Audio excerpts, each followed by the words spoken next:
हरियाणा आणि जम्मू काश्मीरमध्ये जे काही निकाल येतील आम्हाला मजबूती देणारेच निकाल असतील।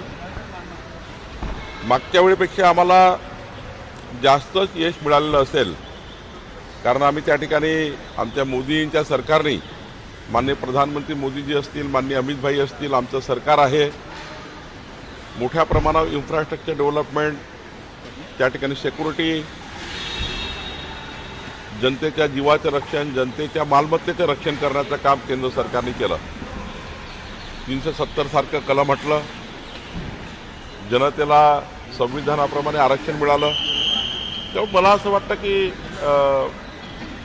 अनेक वर्षानंतर जी आमची त्या ठिकाणी पक्ष मजबूत करण्याची भूमिका होती, मोठ्या प्रमाणावर त्या ठिकाणी आम्हाला अनेक वर्ष जे यश मिळालं नाही ते यश यावेळी मिळेल। जागा महायुतीचं कधीपर्यंत होईल असं वाटतंय? किती टक्के झालं? जाहीर कधी होईल?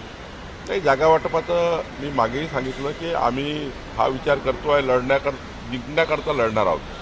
त्यामुळे लवकरच आता दसरा जवळ आहे, तो झाला की लवकरच निकाल म्हणजे जागा वाटपाचे प्रश्न आपल्याला दिसतील।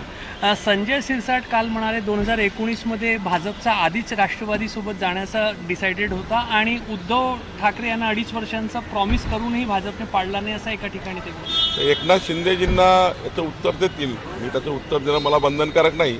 एकनाथ शिंदे स्पष्टीकरण देतील। शिंदे साहेबांना 90 जागा मागितल्या, अमित शहांसोबत काल बैठक झाली। नाही, मी वारंवार सांगतो आहे, तो अधिकार केंद्रीय पार्लमेंटरी बोर्ड आमचे केंद्रीय नेतृत्वाचा आहे। आम्ही आमच्या स्तरावर देवेंद्रजी, मी, माननीय एकनाथजी, अजित पवार हे बसून सहमती करण्याचा निर्णय करतो आहे। समजा एखाद 2 जागेचा प्रश्न सूट राहिला तर आम्ही वर आमचे केंद्रीय नेते त्या ठिकाणी इंटरव्हेन्शन करतील। Thank you sir.